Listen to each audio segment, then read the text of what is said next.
বিলম্বে হলেও এই সরকার আজকে যখন একটি নির্দিষ্ট সময় বা রোডম্যাপ বলা যায় একটি ঘোষণা করেছেন আগামী সুষ্ঠু নিরপেক্ষ নির্বাচনের জন্য। আপনারা দেখেছেন কিভাবে বাংলাদেশের রাজনৈতিক যে পরিস্থিতি সেটা কিভাবে রাতারাতি পাল্টে গিয়েছে। আজকে কিন্তু মানুষ আগামী নির্বাচনের কথা চিন্তা করছে।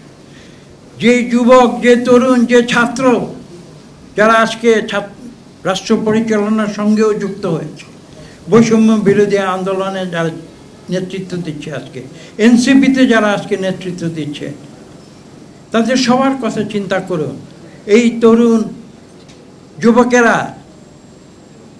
যারা 18 বছর বয়সে ভোটের অধিকার পায়, সেই 18 বছর বয়স যখন 2009 সালে থেকে শুরু করে হিসাব করে দেখুন, আজকে 2024 সাল, 18-র সঙ্গে এই বাকি 17 বছর আপনারা যোগ করুন, 35 বছর যাবৎ তারা নিজেদের মৌলিক ভোটাধিকার প্রয়োগ করতে পারেনি। আজকে তারা ভোট দেবার জন্য উন্মুখ হয়ে আছে। গুটি কয়েক তরুণ ছাত্র সরকারের অংশ হয়ে কি ভাবছে বা না ভাবছে, সেটা কিন্তু বাংলাদেশের কোটি কোটি তরুণ যুবকের ভাবনা নয়। আপনারা গ্রামে যান, আমরা বাংলাদেশের পল্লী অঞ্চলে, শুধু রাজধানী ঢাকায় নয়, মানুষের সঙ্গে আমরা প্রতিনিয়ত চলাফেরা করি, তাদের কথা শুনি, তাদের আকুতি শুনি, তাদের মনোভাব জানতে চেষ্টা করি। ঢাকার উপরের পর্যায়ে যারা আজকে উন্নীত হয়েছে, সেই সীমিত সংখ্যক তরুণের কথা বাংলাদেশের কোটি কোটি তরুণ যুবকের বক্তব্য নয়। এই সত্য যারা এই দেশকে ভবিষ্যতে পরিচালনা করবে, যারা ভবিষ্যতে এই দেশের সরকারের দায়িত্বে থাকবে বলে আশা করছে, তাদেরকে সেই সত্য উপলব্ধি করতে হবে। RICL TMX, যুগের পর যুগ স্থাপনা থাকে মজবুত। বাংলাদেশ শুধু ঢাকা শহরের, আমাকে ক্ষমা করবেন, ঢাকা বিশ্ববিদ্যালয়ের কত গুটি কয়েক ছাত্রকে নিয়ে বাংলাদেশ গঠিত হয়নি। বাংলাদেশের গ্রামে গঞ্জে দরিদ্র, ভুকা, নাঙ্গা, কৃষক, শ্রমিক থেকে শুরু করে, ঢাকা শহরে যারা রিক্সা চালক তাদের থেকে শুরু করে, সুবিধা বঞ্চিত বাংলাদেশের কোটি কোটি মানুষ থেকে শুরু করে সবাইকে নিয়ে এই বাংলাদেশ গঠিত।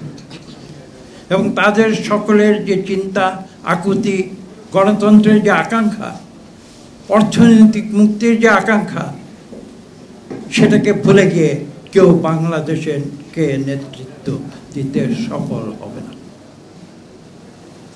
রাজধানী ঢাকায় এয়ার কন্ডিশন রুমে বসে কেউ যদি সংস্কার করে আর ভাবে যে আমি সংস্কার করে দেব, এখানে ইলেকট্রিক বাতিগুলো জ্বলছে না, এখানে সুইচ আছে, আমি সুইচ টিপে দিব, সংস্কার হয়ে যাবে এক মুহূর্তে, আবার সুইচ অফ করে দেব, বাতি নিভে যাবে।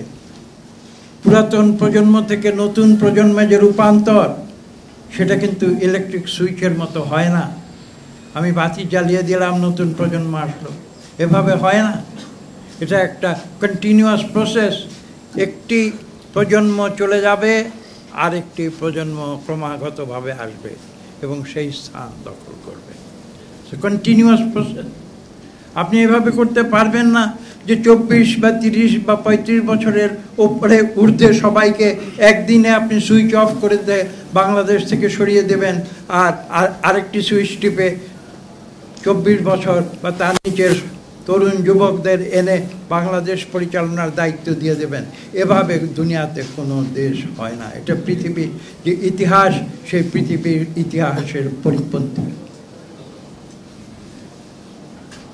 সেই কঠিন সত্যগুলো আজকের তরুণ যুবকদের অনুধাবন করতে হবে। যারা আজকে হঠাৎ করে রাজধানীতে ক্ষমতার অধিকারী হয়ে মনে করছে পুরো বাংলাদেশ আমার, সেই সত্য কিন্তু সেই স্বপ্ন অনেকে দেখেছিল, আজকে তারা সীমান্ত পাড়িয়ে পরপারে চলে গেছে।